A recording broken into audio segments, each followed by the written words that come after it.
क्या आपने कभी सोचा है, जब शादी होती है तो क्यों कहा जाता है कि अब तुम 7 जन्मों तक मेरे साथी हो? क्यों हर विवाह मंडप में पंडित 7 फेरे दिलवाते हैं और हर फेरे में पति पत्नी एक नया वचन लेते हैं? क्या यह सिर्फ एक परंपरा है, एक धार्मिक रस्म, या इसके पीछे कोई गहरा रहस्य छुपा है जिसे हम में से अधिकतर लोग जानते भी नहीं? गरुड़ पुराण सनातन धर्म का वह अद्भुत ग्रंथ जिसे मृत्यु, आत्मा और कर्म के रहस्यों का सबसे बड़ा मार्गदर्शक माना जाता है, इस प्रश्न का उत्तर बहुत गहराई से देता है। यह ग्रंथ हमें बताता है कि विवाह केवल 2 लोगों का साथ रहने का समझौता नहीं है, यह आत्माओं का अनुबंध है, एक ऐसा अनुबंध जो 7 जन्मों तक चलता है। अब आप सोच रहे होंगे, आखिर 7 ही क्यों? 5 क्यों नहीं? 10 क्यों नहीं? इसका उत्तर हमें धर्म ग्रंथों और प्राचीन राशियों की उस गहरी समझ में मिलता है जहां 7 सिर्फ एक संख्या नहीं है, बल्कि ब्रह्मांड का रहस्य है। 7 लोक, 7 समुद्र, 7 स्वर, 7 रंग, 7 चक्र और 7 ही जन्मों का चक्र। यही कारण है कि विवाह के वचन भी 7 ही होते हैं। लेकिन क्या इन वचनों का प्रभाव वास्तव में 7 जन्मों तक फैलता है? क्या पति और पत्नी सच में पुनर्जन्म के चक्र में बार बार मिलते हैं? इसका रहस्य समझने के लिए हमें विवाह की आत्मिक गहराई को देखना होगा। शादी के समय जब 2 आत्माएं 7 फेरे लेती हैं, तो वे केवल अग्नि को साक्षी मानकर एक दूसरे के साथ रहने का वादा नहीं करती, बल्कि अपने कर्मों और अपनी आत्मा की ऊर्जा को एक दूसरे से जोड़ देती हैं।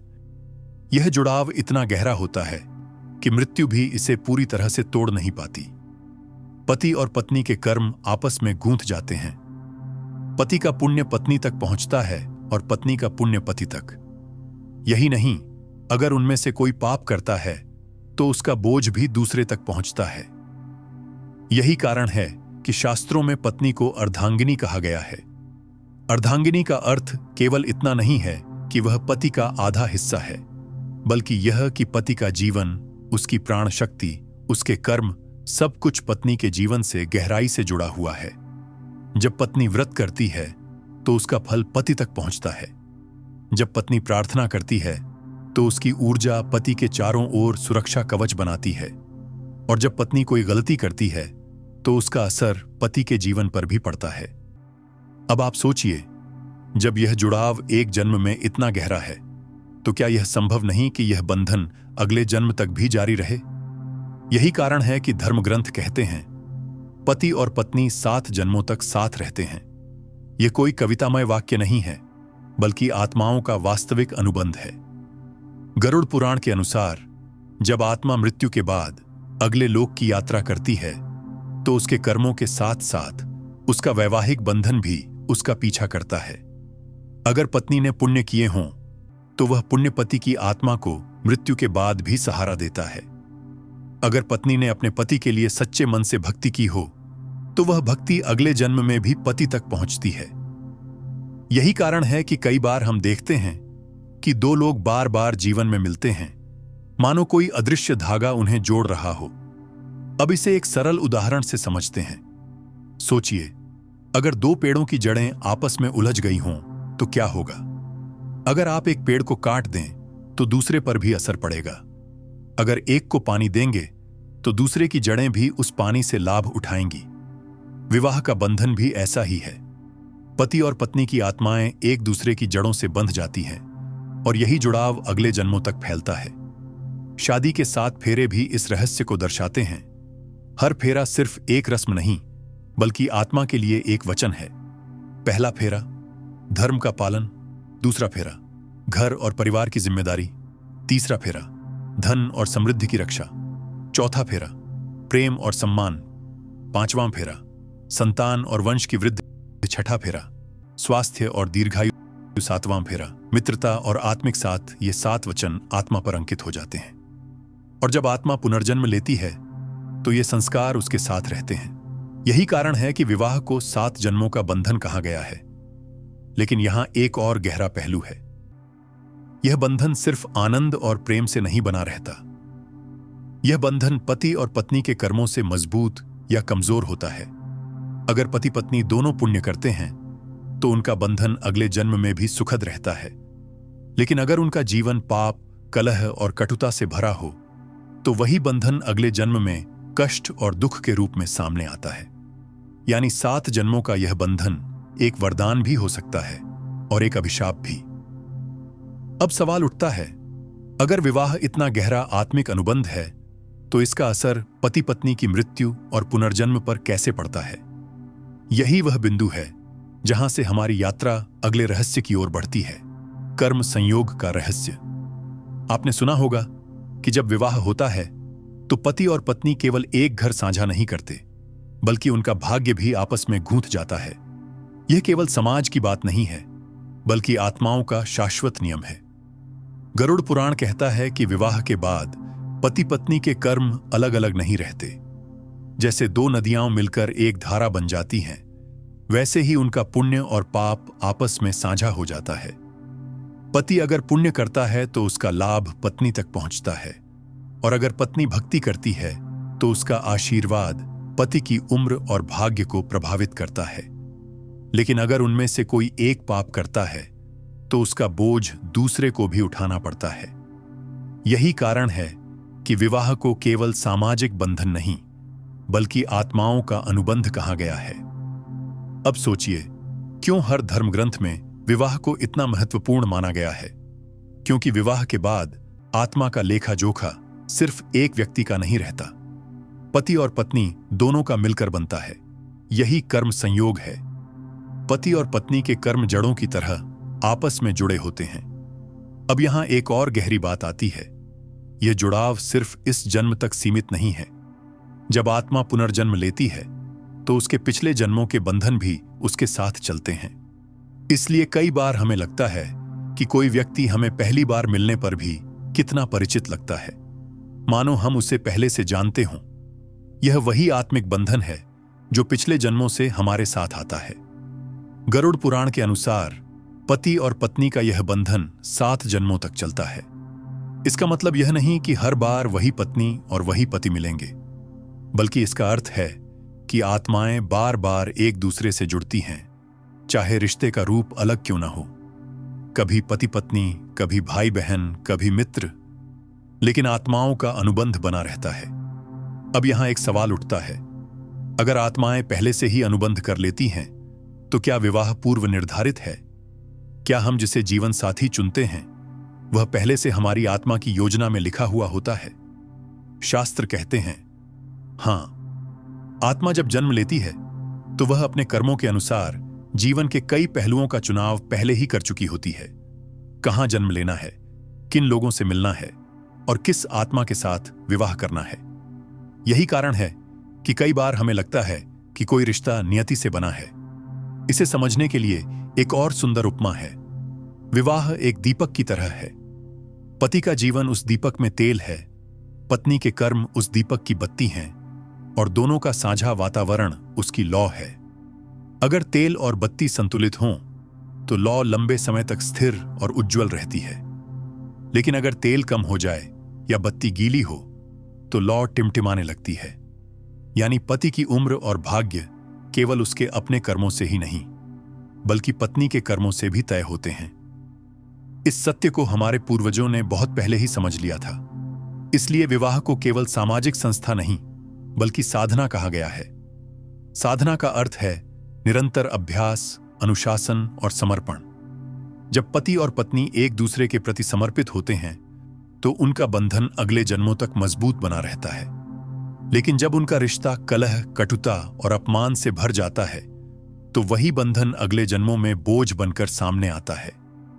अब आप सोचिए, अगर एक पत्नी अपने पति के लिए व्रत करती है, उसकी लंबी उम्र के लिए प्रार्थना करती है और उसके परिवार का सम्मान करती है, तो वह केवल इस जन्म में पति को आशीर्वाद नहीं देती, वह अगले जन्म में भी उसके जीवन को प्रभावित करती है। और अगर वही पत्नी कटु वाणी बोलती है, अपमान करती है और निषिद्ध कर्म करती है, तो उसका असर पति की आत्मा पर मृत्यु के बाद भी पड़ता है। यही कारण है कि गरुड़ पुराण कहता है, पति और पत्नी का रिश्ता 7 जन्मों तक चलता है। यह रिश्ता केवल साथ जीने का नहीं, बल्कि आत्माओं के कर्मों को साझा करने का है। अब यहां एक और रहस्य छुपा है। क्या यह बंधन केवल सुख और प्रेम का ही होता है? नहीं, यह बंधन पाप और दुख का भी हो सकता है। अगर पति और पत्नी अपने रिश्ते को प्रेम और भक्ति से भरते हैं तो यह बंधन अगले जन्मों में वरदान बन जाता है। लेकिन अगर उनका रिश्ता कलह और कटुता से भरा हो तो यह बंधन अगले जन्मों में अभिशाप की तरह सामने आता है। इसीलिए विवाह केवल इस जन्म का अनुबंध नहीं है, यह आत्माओं का ऐसा बंधन है जिसे मृत्यु भी पूरी तरह नहीं तोड़ सकती। और जब यह बंधन 7 जन्मों तक चलता है तो यह आत्मा की यात्रा का सबसे बड़ा रहस्य बन जाता है। लेकिन अब सवाल उठता है, 7 ही क्यों? आखिर इस संख्या का क्या रहस्य है? यह सवाल सदियों से लोगों के मन को उलझाता आया है। क्यों हर बड़ी आध्यात्मिक परंपरा में 7 का इतना महत्व है? क्यों विवाह को 7 जन्मों का बंधन कहा गया, न कि 5 या 10 का? प्राचीन ऋषियों ने इस रहस्य को समझाने के लिए ब्रह्मांड की गहराई में झांका था। उन्होंने देखा कि 7 केवल एक संख्या नहीं है, बल्कि जीवन और ब्रह्मांड की लय है।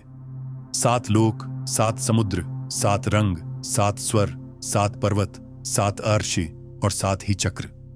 यह कोई संयोग नहीं है, बल्कि ब्रह्मांड के संतुलन का नियम है। जब आत्मा विवाह करती है तो यह केवल सामाजिक अनुबंध नहीं होता, यह आत्मा की यात्रा का हिस्सा होता है। और 7 फेरे उसी यात्रा के 7 पड़ाव हैं। हर फेरा आत्मा पर एक अमिट छाप छोड़ता है।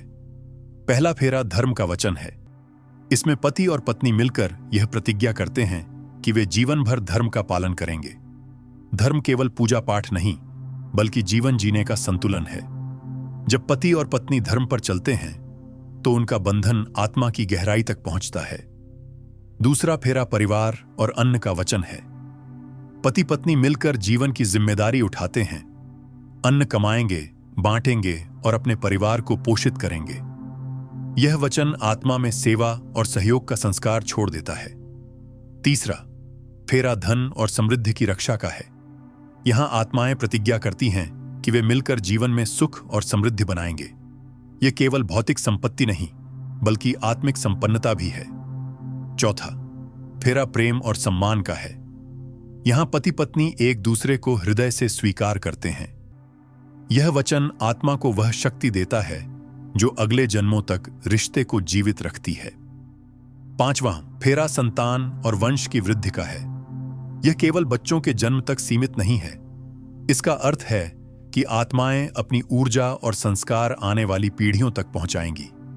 यही कारण है कि विवाह केवल 2 आत्माओं का ही नहीं, बल्कि वंश और कुल का भी अनुबंध है। छठा फेरा स्वास्थ्य और दीर्घायु का है। इसमें पति पत्नी मिलकर एक दूसरे की सुरक्षा और लंबी उम्र की कामना करते हैं। यह वचन आत्मा के स्तर पर प्राण शक्ति को जोड़ देता है। और 7वां फेरा मित्रता और आत्मिक साथ का है। यही सबसे गहरा वचन है। पति पत्नी केवल प्रेमी नहीं, बल्कि जीवन साथी और मित्र भी बनते हैं। यह वचन आत्मा को बांध देता है, इतना गहरा कि मृत्यु भी उसे पूरी तरह नहीं तोड़ सकती। यही कारण है कि 7 फेरे आत्मा पर 7 जन्मों तक असर डालते हैं। अब सोचिए, क्या यह सिर्फ परंपरा है? क्या यह केवल धार्मिक रस्म है? नहीं, यह आत्माओं का अनुबंध है। हर फेरा आत्मा पर एक संस्कार छोड़ता है, और जब आत्मा पुनर्जन्म लेती है तो ये संस्कार उसके साथ आते हैं। यही कारण है कि विवाह को 7 जन्मों का बंधन कहा जाता है। इसे समझने के लिए एक और दृष्टांत है। ब्रह्मांड में 7 चक्र होते हैं: मूलाधार, स्वादिष्ठान, मणिपुरक, अनाहत, विशुद्ध, आज्ञा और सहस्रार। हर चक्र आत्मा की यात्रा का एक पड़ाव है। जब पति और पत्नी विवाह करते हैं तो उनके 7 वचन इन 7 चक्रों से मेल खाते हैं। जैसे जैसे वे जीवन में इन वचनों का पालन करते हैं, वैसे वैसे उनकी आत्मा शुद्ध होती है, और यह शुद्धता अगले जन्मों तक चलती है। यही नहीं, 7 ही स्वर हैं: सा, रे, ग, एम, प, ध, नी। जैसे इन स्वरों से मिलकर हर राग बनता है, वैसे ही 7 वचनों से मिलकर जीवन का राग बनता है। और यह राग केवल एक जन्म तक नहीं रहता, बल्कि अगले जन्मों तक गूंजता है। अब आप सोचिए, जब ये 7 वचन आत्मा पर अंकित हो जाते हैं तो मृत्यु उन्हें कैसे मिटा सकती है? यही कारण है कि मृत्यु के बाद भी पति और पत्नी का बंधन बना रहता है। अगर उन्होंने प्रेम और पुण्य के साथ 7 वचनों का पालन किया है तो उनका बंधन अगले जन्मों में वरदान बन जाता है। और अगर उन्होंने कटुता और पाप के साथ जीवन जिया है तो वही बंधन अगले जन्मों में बोझ बन जाता है। यानी 7 जन्मों का यह बंधन एक सूत्र है, वरदान भी और अभिशाप भी। अब यहां एक और रहस्य सामने आता है।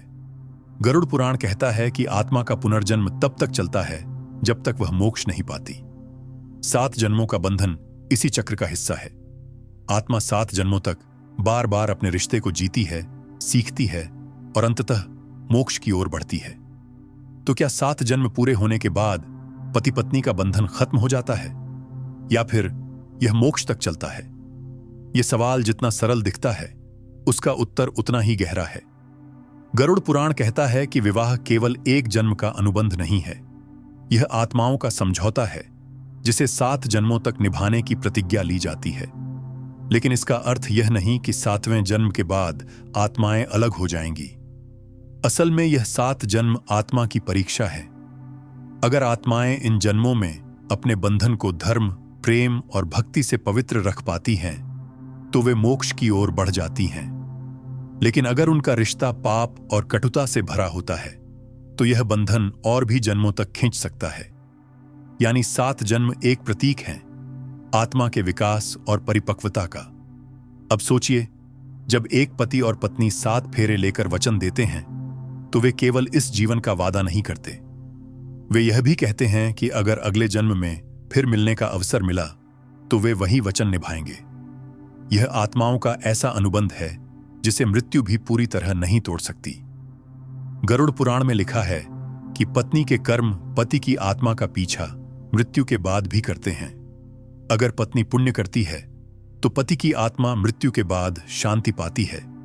अगर पत्नी पाप करती है तो पति की आत्मा को भी उस बोझ का सामना करना पड़ता है। यही कारण है कि शास्त्र कहते हैं पत्नी केवल अर्धांगिनी नहीं है बल्कि पति की आत्मा की सहयात्री भी है। इस बात को एक उदाहरण से समझते हैं।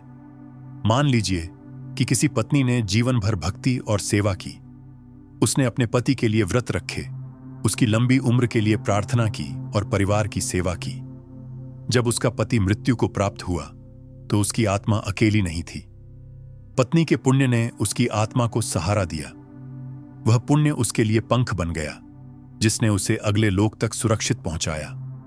लेकिन सोचिए, अगर वही पत्नी जीवन भर कटु वाणी बोलती रही, अपमान करती रही और निषिद्ध कर्म करती रही तो क्या होगा? उसके पाप पति की आत्मा के लिए जंजीर बन जाएंगे। वह आत्मा मृत्यु के बाद भी उन बंधनों से मुक्त नहीं हो पाएगी। यही कारण है कि कहा गया है पत्नी पति की उम्र की संरक्षिका होती है। उसके कर्म केवल इस जीवन तक ही सीमित नहीं रहते बल्कि मृत्यु और पुनर्जन्म तक असर डालते हैं। अब आप यह भी समझिए कि आत्मा का अनुबंध केवल पति पत्नी तक सीमित नहीं है। जब विवाह होता है तो केवल 2 आत्माएं ही नहीं बल्कि 2 परिवार, 2 वंश और 2 ऊर्जा क्षेत्र भी आपस में जुड़ जाते हैं। यही कारण है कि पत्नी के कर्म पति के साथ साथ उसके पूरे कुल पर असर डालते हैं। गरुड़ पुराण कहता है कि अगर पत्नी पुण्य करती है तो उसका आभा मंडल केवल पति को ही नहीं बल्कि पूरे परिवार को आशीर्वाद देता है, और अगर वह पाप करती है तो उसका प्रभाव परिवार में बीमारी, कलह और दुर्भाग्य के रूप में प्रकट होता है। अब आप सोचिए, क्या यह केवल अंधविश्वास है? आधुनिक विज्ञान भी कहता है कि घर का वातावरण, तनाव और संबंधों की गुणवत्ता सीधे सीधे जीवन की लंबाई पर असर डालते हैं।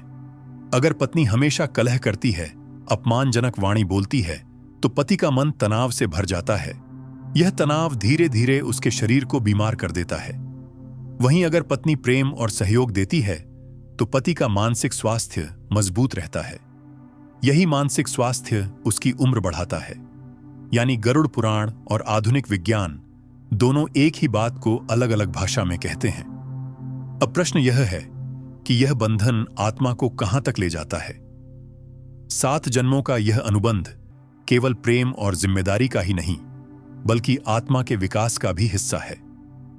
जब पति पत्नी मिलकर धर्म का पालन करते हैं, पुण्य करते हैं और प्रेम का वातावरण बनाते हैं तो उनकी आत्मा मोक्ष के करीब पहुंचती है। लेकिन अगर वे अपने जीवन को कटुता और पाप से भर देते हैं तो उनकी आत्मा बार बार जन्म लेती है। यही कारण है कि विवाह को साधना कहा गया है। साधना का अर्थ है अनुशासन, समर्पण और निरंतर अभ्यास। विवाह भी वही है, आत्माओं की साधना। अब सोचिए, अगर विवाह साधना है तो इसका असली लक्ष्य केवल साथ जीना और परिवार चलाना नहीं है। इसका असली लक्ष्य आत्मा को मोक्ष की ओर ले जाना है। तो क्या इसका अर्थ यह है कि पति और पत्नी अगले जन्मों में भी मिलते हैं? क्या वे बार बार जीवन में एक दूसरे का साथ निभाते हैं? यह सवाल हमें सीधे आत्मा और पुनर्जन्म के रहस्य की ओर ले जाता है। गरुड़ पुराण कहता है कि आत्मा कभी अकेली नहीं चलती। जब वह जन्म लेती है तो अपने साथ पिछले कर्मों का लेखा जोखा लेकर आती है, और उन्हीं कर्मों के आधार पर यह तय होता है कि उसका अगला जीवन कैसा होगा, किन लोगों से उसका रिश्ता बनेगा और कौन उसका साथी होगा। यही कारण है कि पति पत्नी का बंधन केवल एक जन्म तक सीमित नहीं रहता। कभी यह बंधन अगले जन्म में फिर पति पत्नी के रूप में आता है, कभी भाई बहन के रूप में, कभी मां बेटे के रूप में और कभी मित्र के रूप में। आत्माओं का यह अनुबंध इतना गहरा होता है कि वह बार बार नए रूप में सामने आता है, लेकिन उसके पीछे जो धागा है वह वही रहता है, कर्म संयोग का धागा। अब सोचिए, क्यों कभी कभी हमें लगता है कि कोई व्यक्ति हमें पहली बार मिलने पर भी बहुत परिचित है? क्यों किसी रिश्ते में तुरंत अपनापन महसूस होता है जबकि किसी और से जुड़ने में सालों लग जाते हैं? इसका उत्तर यही है कि आत्माएं पहले भी साथ रह चुकी हैं। वे किसी न किसी जन्म में एक दूसरे के साथ जुड़ी रही हैं। विवाह में यह जुड़ाव और भी गहरा हो जाता है। जब पति और पत्नी साथ वचन लेते हैं तो वे आत्मा पर 7 संस्कार अंकित कर देते हैं। यही संस्कार अगले जन्मों तक उनके रिश्तों को प्रभावित करते हैं। अगर उन्होंने प्रेम और भक्ति से इन वचनों का पालन किया है तो अगले जन्म में भी उनका बंधन सुखद होता है। लेकिन अगर उनका जीवन कटुता और पाप से भरा रहा हो तो वही बंधन अगले जन्म में कष्ट के रूप में सामने आता है। इसे एक उदाहरण से समझते हैं। एक पत्नी जिसने पूरे जीवन अपने पति के लिए भक्ति और सेवा की, उसकी आत्मा ने पति की आत्मा के साथ ऐसा अनुबंध किया कि अगले जन्म में वे फिर मिले। लेकिन इस बार शायद वह पत्नी मां बनी और पति उसका बेटा। आत्माएं वही थीं, बस रिश्ता बदल गया था। दूसरी ओर अगर पति पत्नी का रिश्ता झगड़े और अपमान से भरा रहा तो उनके बीच जो कटुता थी वह अगले जन्म में भी बनी रही।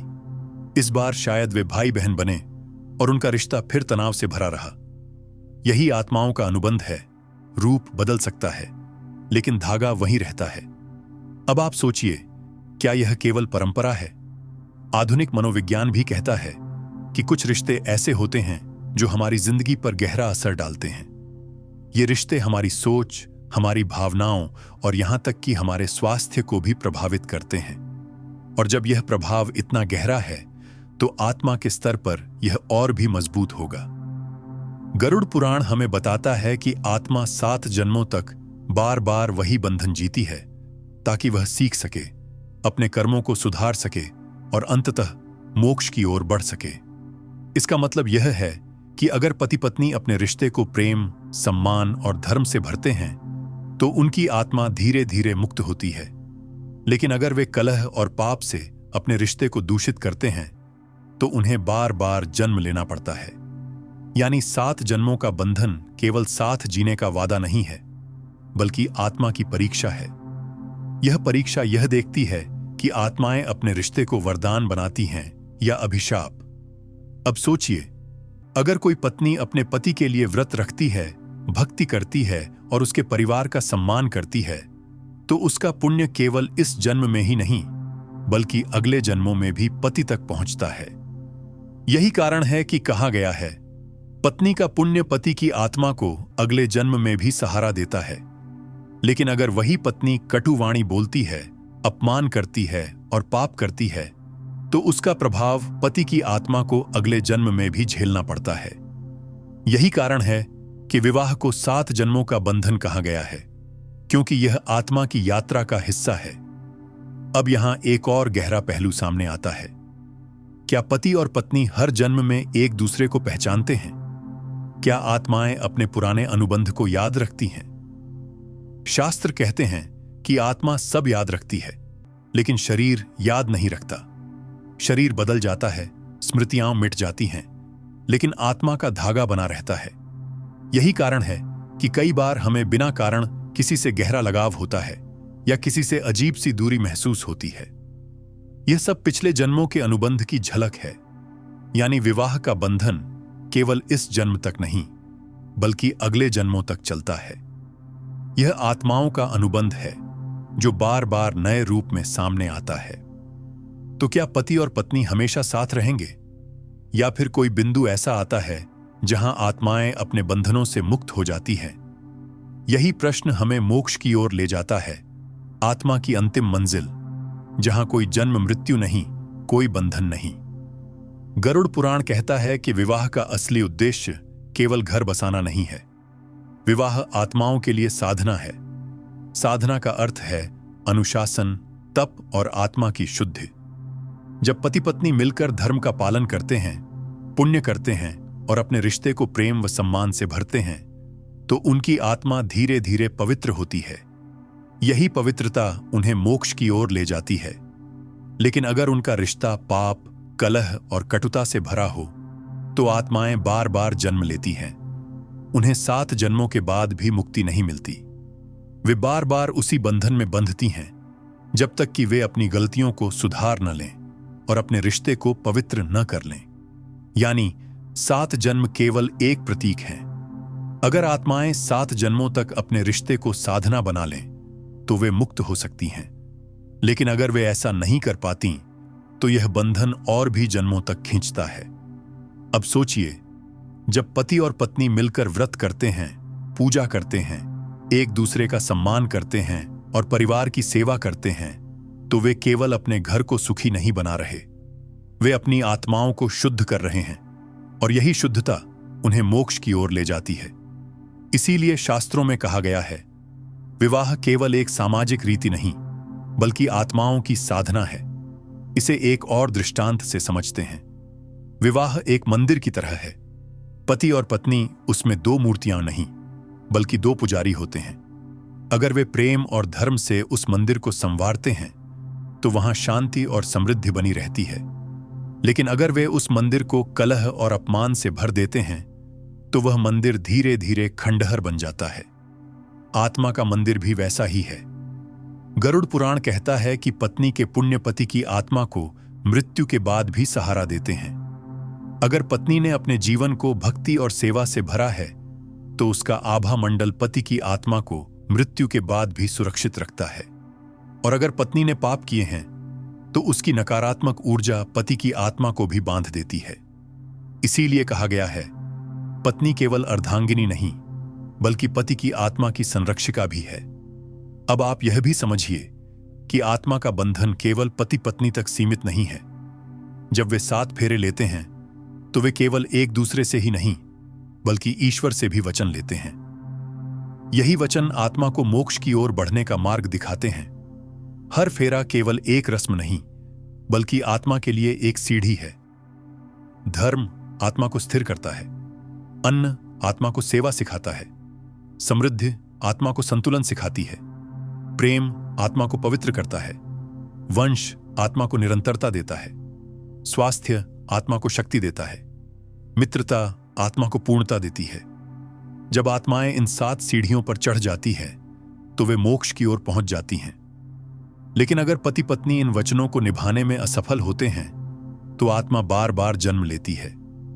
यही कारण है कि कई रिश्ते बार बार कष्ट से भरे रहते हैं, क्योंकि आत्माएं अपनी परीक्षा में पास नहीं हो पाती। अब सोचिए, क्या यह बंधन बोझ है? नहीं, यह बंधन आत्मा के लिए अवसर है। अवसर है खुद को सुधारने का, खुद को पवित्र करने का और खुद को मुक्त करने का। इसीलिए विवाह को केवल बंधन नहीं, बल्कि मुक्ति का मार्ग कहा गया है।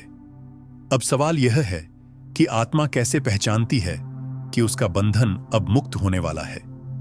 शास्त्र कहते हैं कि जब आत्मा अपने रिश्ते में प्रेम, भक्ति और क्षमा को पूर्ण रूप से जी लेती है, तो वह मुक्त हो जाती है। तब उसे बार बार जन्म लेने की आवश्यकता नहीं रहती। यानी 7 जन्मों का बंधन केवल साथ जीने मरने का वादा नहीं है। यह आत्मा की यात्रा का नक्शा है।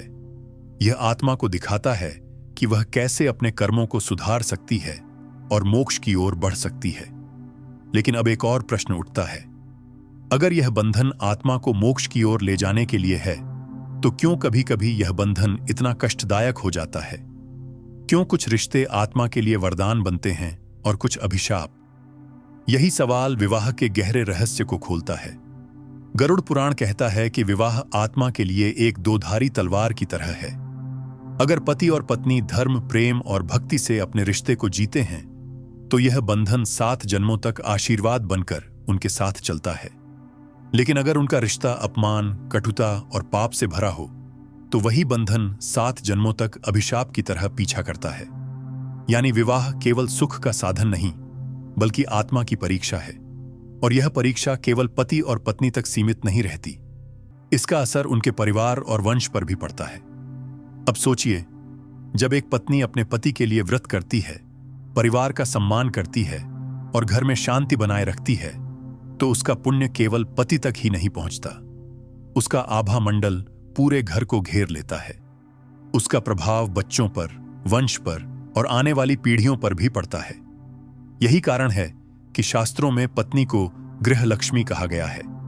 उसकी प्रसन्नता घर को समृद्धि देती है और उसका दुख घर को बर्बाद कर देता है।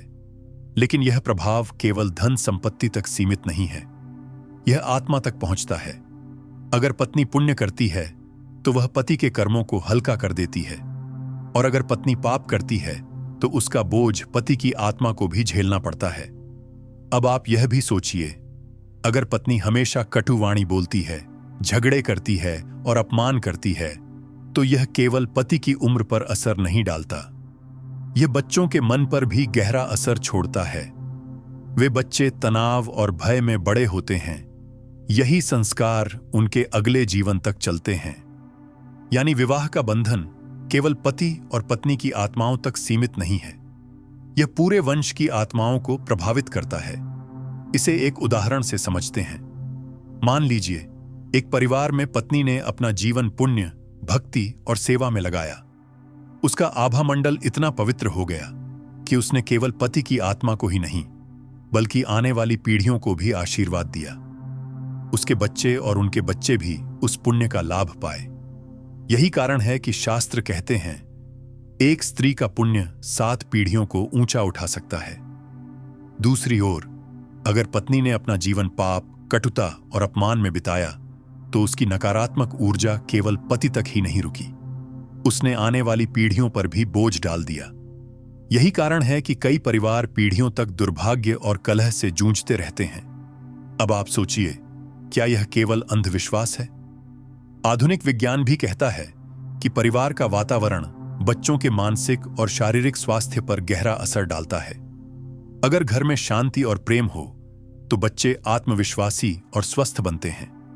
लेकिन अगर घर में कलह और अपमान हो, तो बच्चे तनावग्रस्त और कमजोर बनते हैं। यही प्रभाव उनके आने वाले जीवन और रिश्तों तक चलता है।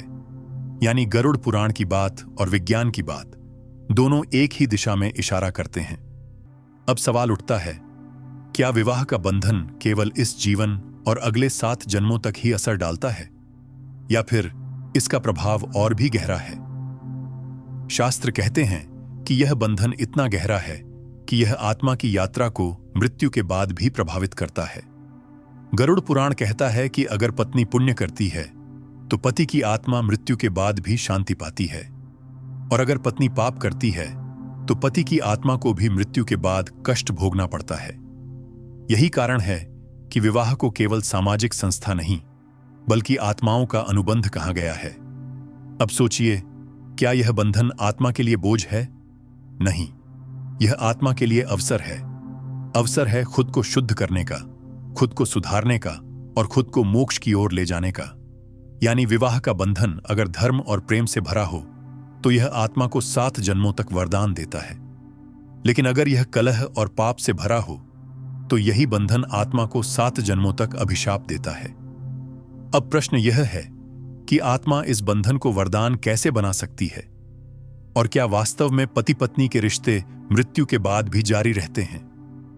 यही प्रश्न आत्मा के रहस्यमय संसार की ओर हमारा मार्ग खोलता है। गरुड़ पुराण कहता है कि मृत्यु आत्मा के लिए अंत नहीं है, यह केवल एक दरवाजा है एक लोक से दूसरे लोक में प्रवेश का। जब आत्मा इस शरीर को छोड़ती है तो वह अपने साथ केवल एक चीज ले जाती है, अपने कर्म। और यही कर्म तय करते हैं कि आत्मा को अगला जन्म कहां मिलेगा, किस परिस्थिति में मिलेगा और किस आत्मा के साथ उसका पुनर्मिलन होगा। लेकिन यहां सबसे बड़ा रहस्य है, पति और पत्नी का आत्मिक बंधन मृत्यु से भी आगे तक चलता है। अगर पत्नी ने पुण्य किए हैं, भक्ति और सेवा में जीवन लगाया है, तो उसका पुण्य पति की आत्मा का मार्ग प्रशस्त करता है। उसकी भक्ति पति की आत्मा के लिए एक दीपक की तरह जलती है, जो अंधेरे लोकों में उसे रास्ता दिखाती है। यही कारण है कि शास्त्र कहते हैं, पत्नी का पुण्य पति की आत्मा को मृत्यु के बाद भी सहारा देता है। लेकिन अगर पत्नी ने जीवन भर कटु वाणी बोली, अपमान किया और पाप किए, तो उसका प्रभाव पति की आत्मा पर मृत्यु के बाद भी रहता है। उसका पाप एक बोझ बन जाता है, जो पति की आत्मा को अगले लोकों में शांति पाने से रोकता है। यही कारण है कि विवाह को केवल सांसारिक रिश्ता नहीं, बल्कि आत्माओं का अनुबंध कहा गया है। अब सोचिए, कितना गहरा है यह बंधन। यह केवल जीवन तक सीमित नहीं है, मृत्यु के बाद भी आत्माएं एक दूसरे से जुड़ी रहती हैं। यही कारण है कि कई बार मृतकों की आत्माएं अपने परिवार या जीवन साथी के आसपास मंडराती हैं। वे पूरी तरह मुक्त नहीं हो पाती, क्योंकि उनका बंधन अधूरा रह गया होता है।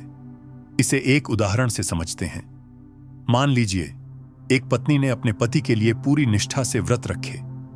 उसकी मृत्यु के बाद भी उसके व्रत की ऊर्जा पति की आत्मा तक पहुंचती है। उस ऊर्जा ने पति की आत्मा को नरक के कष्टों से बचा लिया और उसे स्वर्ग तक पहुंचने में मदद की। दूसरी ओर, अगर किसी पत्नी ने अपने जीवन में पति का अपमान किया और उसके लिए दुख का कारण बनी, तो उसकी मृत्यु के बाद भी उसका पाप पति की आत्मा का पीछा करता रहा। पति की आत्मा को वह बोझ ढोना पड़ा और अगले जन्म में भी उनके बीच का रिश्ता कठिन बन गया। यानी आत्मा के लिए विवाह का बंधन केवल 7 जन्मों तक ही नहीं, बल्कि मृत्यु के बाद की यात्रा तक असर डालता है। अब यहां एक और गहरा प्रश्न उठता है, 7 जन्मों की यह गिनती क्यों कही गई है? क्या आत्माएं केवल 7 जन्मों तक ही साथ रहती हैं? शास्त्र कहते हैं कि 7 जन्म प्रतीक हैं। यह आत्मा की सीख और विकास की यात्रा का प्रतीक है। आत्मा को 7 जन्मों तक अवसर दिया जाता है कि वह अपने रिश्ते को धर्म और प्रेम से पवित्र बनाए। अगर वह ऐसा कर लेती है तो वह मोक्ष की ओर बढ़ती है। लेकिन अगर वह असफल रहती है तो यह बंधन और भी जन्मों तक खींच जाता है। यानी 7 जन्म आत्मा के लिए एक चक्र की तरह है। जैसे 7 दिन मिलकर एक सप्ताह बनाते हैं और फिर चक्र दोहराता है, वैसे ही आत्मा 7 जन्मों का एक चक्र पूरा करती है। अगर उसने इस चक्र में खुद को पवित्र कर लिया तो वह मुक्त हो जाती है। अगर नहीं तो चक्र फिर से शुरू होता है। अब सोचिए, क्या इसका अर्थ यह है कि पति पत्नी का बंधन हमेशा के लिए है? शास्त्र कहते हैं, नहीं। जब आत्माएं अपनी साधना पूरी कर लेती हैं, जब वे प्रेम, भक्ति और क्षमा को पूर्ण रूप से जी लेती हैं, तो वे मुक्त हो जाती हैं। तब उनका बंधन मोक्ष में विलीन हो जाता है। यानी 7 जन्मों का बंधन केवल आत्मा की साधना है। अगर आत्माएं इस साधना में सफल होती हैं तो वे मोक्ष पाती हैं। अगर असफल होती हैं तो वे बार बार जन्म लेती हैं। अब आप सोचिए, क्या यह बंधन आत्मा के लिए कठिनाई है या अवसर? असल में यह अवसर है। अवसर है अपने कर्मों को सुधारने का, अपने रिश्तों को पवित्र बनाने का और अपने जीवन को साधना बनाने का। गरुड़ पुराण हमें यह भी बताता है कि मृत्यु के समय पत्नी की प्रार्थना पति की आत्मा के मार्ग को बदल सकती है। अगर पत्नी मृत्यु के समय अपने पति के लिए प्रार्थना करती है तो उसकी ऊर्जा पति की आत्मा को कष्टों से बचा सकती है। यही कारण है कि शास्त्रों में पत्नियों को व्रत और प्रार्थना करने की सलाह दी गई है। अब प्रश्न यह है कि अगर विवाह इतना गहरा आत्मिक अनुबंध है, तो क्या आत्माएं अगले जन्मों में एक दूसरे को पहचानती हैं? क्या यह संभव है कि पति और पत्नी जो 7 जन्मों का वचन लेते हैं, सच में हर जन्म में एक दूसरे को ढूंढ लें? यह प्रश्न जितना रहस्यमय है उतना ही भावनात्मक भी। गरुड़ पुराण कहता है कि आत्मा सब कुछ याद रखती है। उसके हर कर्म, हर रिश्ता और हर अनुभव उसके भीतर अंकित रहते हैं। लेकिन जब आत्मा नया शरीर लेती है तो वह शरीर पुरानी स्मृतियों को भूल जाता है। शरीर मिटा देता है लेकिन आत्मा नहीं। यही कारण है कि कई बार हमें ऐसा लगता है कि कोई व्यक्ति हमें पहली बार मिलने पर भी बहुत अपना लगता है, जैसे हम उसे बरसों से जानते हैं। यह आत्मा की स्मृति है जो अवचेतन स्तर पर सामने आती है। यानी पति और पत्नी अगर पिछले जन्म में जुड़े रहे हों तो अगले जन्म में भी उनके बीच अजीब सी परिचितता बनी रहती है। यह परिचितता कभी गहरे प्रेम में बदल जाती है तो कभी अजीब से संघर्ष में, क्योंकि आत्मा केवल प्रेम ही नहीं बल्कि कष्ट और अपमान भी याद रखती है। अब सोचिए, क्यों कुछ रिश्ते पहले दिन से ही सहज लगते हैं और क्यों कुछ रिश्ते चाहे कितनी कोशिश करें ठीक नहीं हो पाते? इसका उत्तर यही है कि आत्माएं पिछले जन्मों का बोझ साथ लाती हैं। विवाह में यह बंधन और भी गहरा होता है। 7 जन्मों तक आत्माएं बार बार मिलती हैं ताकि वे अपने अधूरे वचनों को पूरा कर सकें। अगर उन्होंने पिछले जन्म में प्रेम और धर्म निभाया है तो अगले जन्म में उनका रिश्ता और भी पवित्र बनता है। लेकिन अगर उन्होंने कलह और पाप किया है तो आत्माएं फिर मिलती है ताकि वे अपने अधूरे आरण और गलतियों को सुधार सकें। यानी विवाह का बंधन केवल साथ जीने का नहीं है, यह आत्मा की सीखने और बढ़ने की प्रक्रिया है। अब यहां एक और अद्भुत पहलू है। 7 जन्मों का बंधन केवल पति पत्नी के लिए ही नहीं है। यह आत्मा को यह सिखाने के लिए है कि प्रेम, क्षमा और भक्ति ही मुक्ति का मार्ग है। जब आत्मा 7 जन्मों तक इन गुणों को सीख लेती है तो वह मुक्त हो जाती है। यही कारण है कि शास्त्र कहते हैं, विवाह केवल सामाजिक संस्था नहीं बल्कि आत्माओं की साधना है। इसे एक सरल दृष्टांत से समझिए।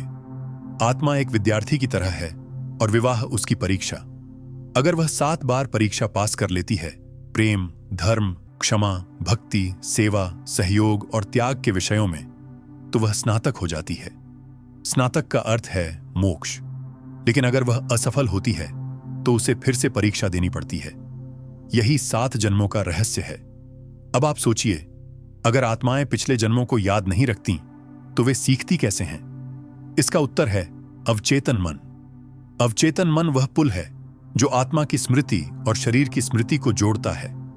जब हमें किसी व्यक्ति से बिना कारण लगाव होता है या किसी से बिना कारण दूरी महसूस होती है तो यह अवचेतन मन की ही झलक है। यही वह संकेत है कि आत्मा पिछले जन्म में उस व्यक्ति से जुड़ी रही है। यानी 7 जन्मों का बंधन केवल एक वादा नहीं बल्कि आत्मा की गहराई का सत्य है। अब प्रश्न यह है, इस रहस्य को जानकर हम क्या कर सकते हैं? इसका उत्तर सरल है, अपने रिश्तों को साधना बना सकते हैं। अगर हम जानते हैं कि हमारे कर्म और हमारे रिश्ते अगले जन्मों तक चलेंगे तो हमें अपने वर्तमान रिश्ते को पवित्र बनाने की कोशिश करनी चाहिए।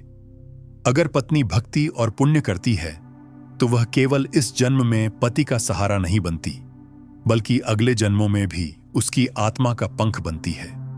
और अगर पति धर्म और प्रेम से जीवन जीता है तो वह केवल इस जन्म में पत्नी का साथी नहीं बल्कि अगले जन्मों में भी उसका सहायक बनता है। यानी विवाह का बंधन हमें यह सिखाता है कि हमें अपने रिश्तों को हल्के में नहीं लेना चाहिए, क्योंकि यह केवल आज का नहीं बल्कि 7 जन्मों का अनुबंध है। अब सोचिए, अगर आत्माएं बार बार मिलती हैं तो क्या यह संभव है कि हम अपने जीवन साथी से पहले भी मिल चुके हों? शास्त्र कहते हैं, हां, हम अपने जीवन में जिनसे गहराई से जुड़ते हैं वे आत्माएं पहले भी हमारे साथ रह चुकी होती हैं। यानी विवाह का यह रहस्य केवल पौराणिक कहानी नहीं है, यह आत्मा की सच्चाई है। यह हमें बताता है कि प्रेम, भक्ति और धर्म ही आत्मा की सबसे बड़ी पूंजी है। अब इस पूरी यात्रा के अंत में एक प्रश्न आपके सामने छोड़ना चाहूंगा। अगर आपकी आत्मा ने 7 जन्मों का अनुबंध किया है तो क्या आप उसे प्रेम और धर्म से निभाएंगे या कलह और कटुता से? यह चुनाव आपके हाथ में है, क्योंकि याद रखिए, पत्नी केवल अर्धांगिनी नहीं है बल्कि पति की आत्मा की संरक्षिका है। और पति केवल जीवन साथी नहीं बल्कि पत्नी की आत्मा का सहयात्री है। यही कारण है कि विवाह को 7 जन्मों का बंधन कहा गया है। दोस्तों, अब आपने जान लिया कि विवाह को क्यों 7 जन्मों का बंधन कहा जाता है। यह सिर्फ एक रस्म या परंपरा नहीं है, बल्कि आत्माओं का ऐसा अनुबंध है जिसे मृत्यु भी पूरी तरह तोड़ नहीं सकती। अब मैं आपसे एक सवाल पूछता हूं, क्या आपको भी लगता है कि आपकी आत्मा ने किसी से 7 जन्मों का वचन लिया है? अगर हां, तो नीचे कमेंट में जरूर लिखें 7 जन्मों का बंधन। और अगर आप ऐसे ही गहरे और अद्भुत रहस्यों को जानना चाहते हैं तो द आर्केन नॉलेज को अभी सब्सक्राइब कर लीजिए, क्योंकि आगे आने वाले हर वीडियो में हम आपको वो रहस्य बताएंगे जिन्हें जानकर आपकी आत्मा जाग उठेगी।